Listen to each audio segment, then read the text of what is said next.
third garden tour of 2022. We're going to start over here in this bed that is always changing because something's always dying. So now it has succulents in it that I just got last night. They were on sale like $1 each, so I thought, why not? We'll see if these survive or not. This previously did have lavender, and that used to be a Mexican oregano, and then they dried up and died. So hopefully the succulents will do better. Even though I thought this area was getting a lot of shade, I think it gets a lot of direct sun, and I think with not being out here watering it all the time, nothing is really going to thrive. But hopefully these succulents won't need as much attention and they'll do okay. And then on this side, this is a red bell pepper that I overwintered, and it's came back really well. I kind of neglected it a little bit, so this is some heat damage, but it still has some buds on there, so still have the chance, especially if I actually pay more attention to it, and don't let it get as dried out anymore. We have a pineapple right there. And then this other area here against the fence also I think gets a lot of sunlight, so it hasn't done very well without consistent watering either. This is an allium, which is in the onion family, but it's a flower. And this one really tried its best to flower, if we can focus here. It's the only one that even tried to, so yeah, it would have been pretty. The idea was that this whole line along the fence would have these beautiful alliums come up with flowers, and really I think that was supposed to happen back in April, May, and so now it's definitely very hot. But here's another one that's thinking about trying. Yeah, right there. And then of course the roly-polies. Never ending struggle with the roly-polies. But in this one, so this is the area that's doing the best against the fence, but it's also the most shaded, and I think that's why, because these were originally planted up with very similar things. This is catmint, which also was in the first area that we looked at, and died, so I'm thinking it's the shade. So we have catmint, we have basil, and then we have more catmint over here, and then we have a crepe myrtle that's doing really well in its pot. And we'll actually go reverse order this month. We have this kind of wild area where the irises are, and there's also oregano hidden in here with the weeds. This used to be a basil. I feel like it's done. Thyme is doing really well. So the thyme and the oregano do really well on neglect, and they did well through the winter and everything. So they're just on their own, and they do fine. So this is bed 4, and this is what used to be the sweet peas, which was like a flowering, it's a pea family, but it's actually not meant to be eaten. I think it's toxic. It was just for flowers. Literally got a flower, which is now that pea pod. But again, it was just too hot. I'm thinking that I might re-sow it in next couple months, and then see if we can get some going for fall. And then on this side we have a dahlia right here, and then this is an eggplant. This is a Turkish orange eggplant. And then over here we have a red bell pepper. We have a cherry pepper. Back here is a chocolate Scotch bonnet. And then interplanted with all these, all these little guys, these are all the Italian dandelion. I still haven't tried it yet to know what it really tastes like, but it's supposed to be able to be eaten like a green, just like spinach or something. And then we have the Peruvian pepper. I was right from how the peppers were looking last time. These are definitely Peruvian peppers. Definitely not a pumpkin jalapeno like I had it labeled.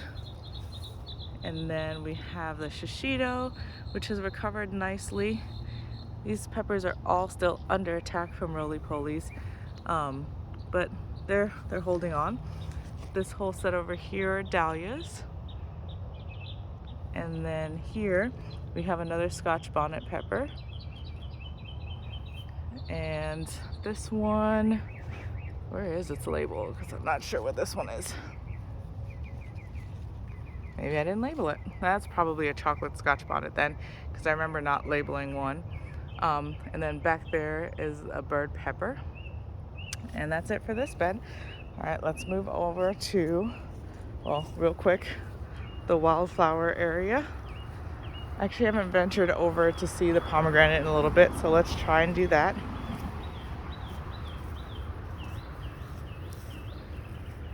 Ooh, lots of nature.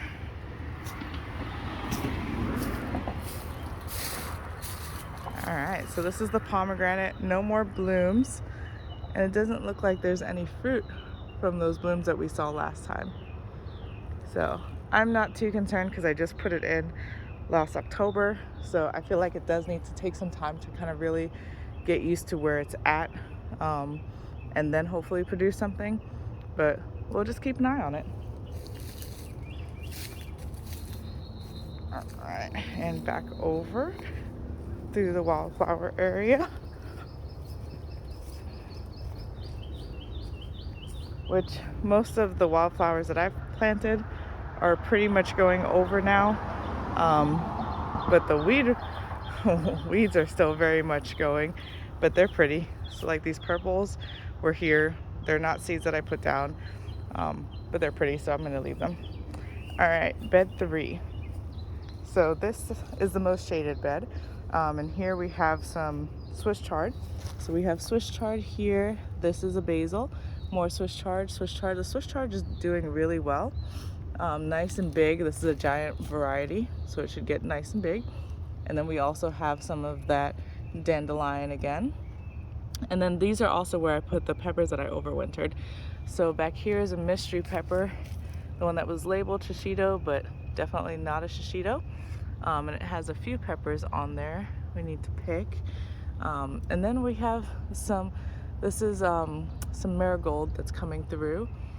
And then down there is another little mystery seedling. This is a red bell pepper here. And we have a jalapeno with a couple jalapenos on it.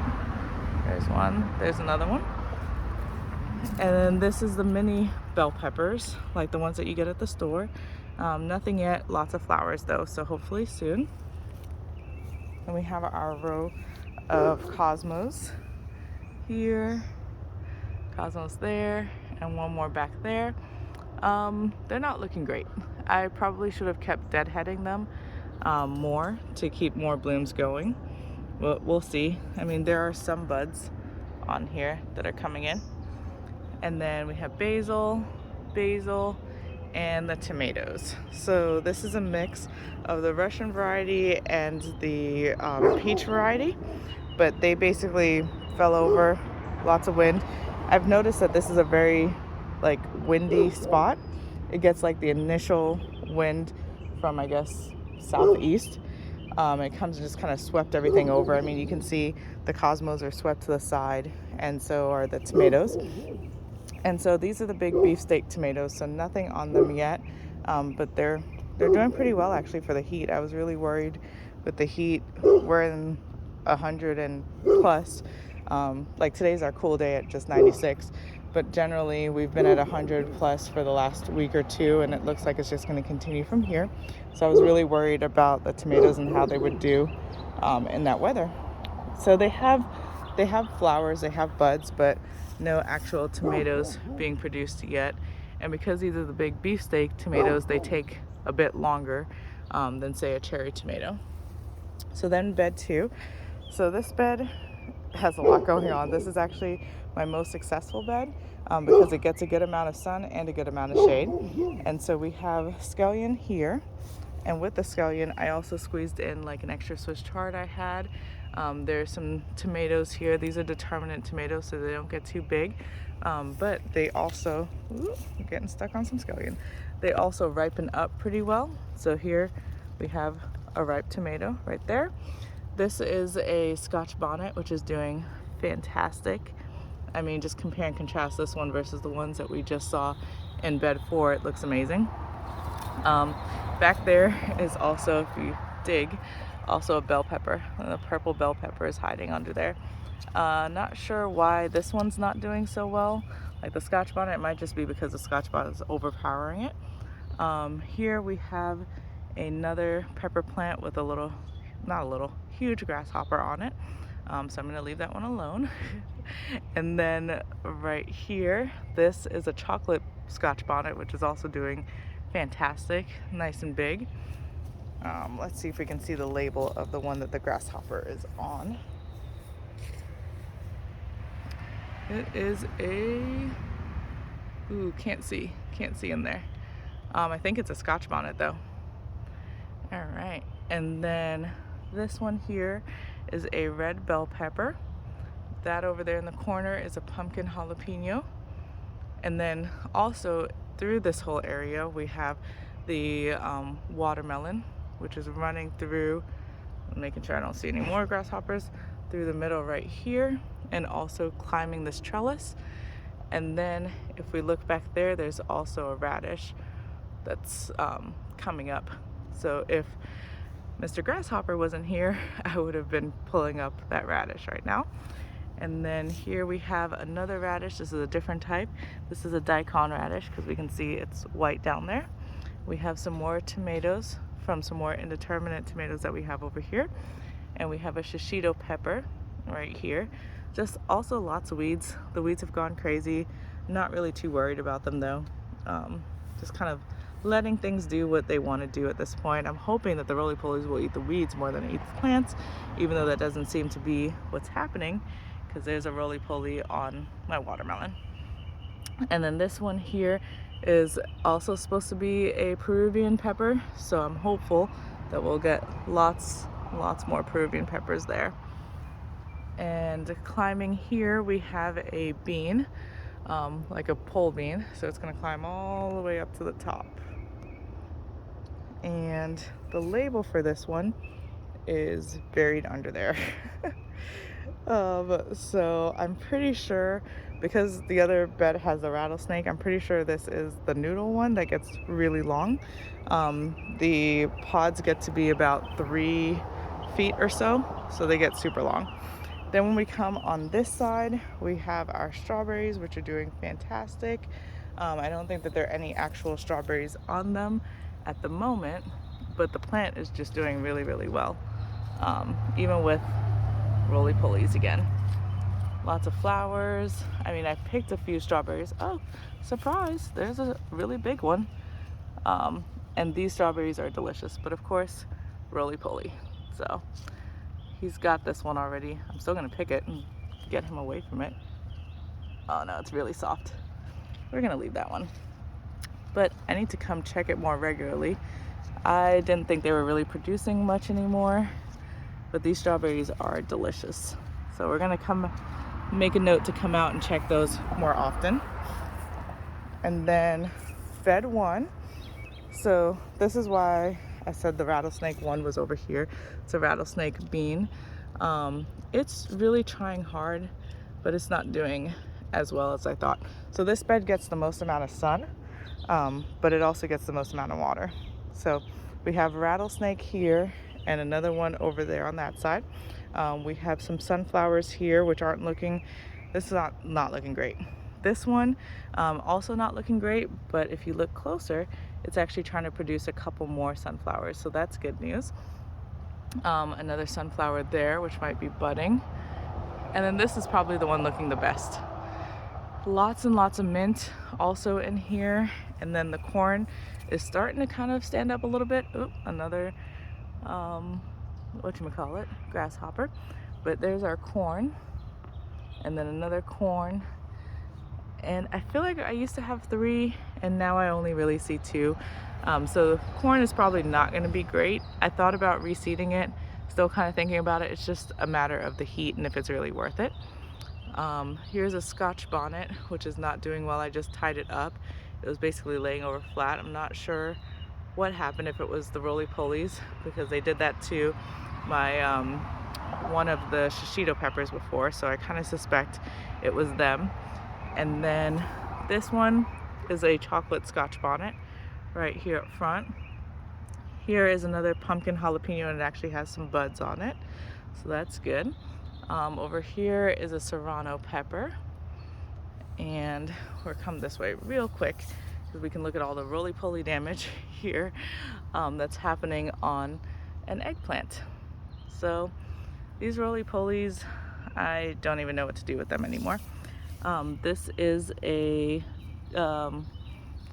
chili pequeno pepper, little tiny red peppers, but again, roly-polies all over it. And then we also have some basil under all the mint, a cherry pepper, and then another, oh, there they all go, another eggplant, Turkish eggplant. So you saw the one that was over in the corner looking really great, and then this one has just repeatedly had roly-poly damage to it, because this was actually the one that was planted first. All right, and then we have our little fountain. Little fountains going over here. I figured I would fill it up because since we're only getting up to like 96, it might actually have some time before all the water dries up. So maybe the birds and stuff will appreciate that. And then we have the blueberry plants. This one's really struggling. This is new this year, and it's really struggling with the heat like everything else. It had a couple blueberries on it, but I don't think it likes the heat at all.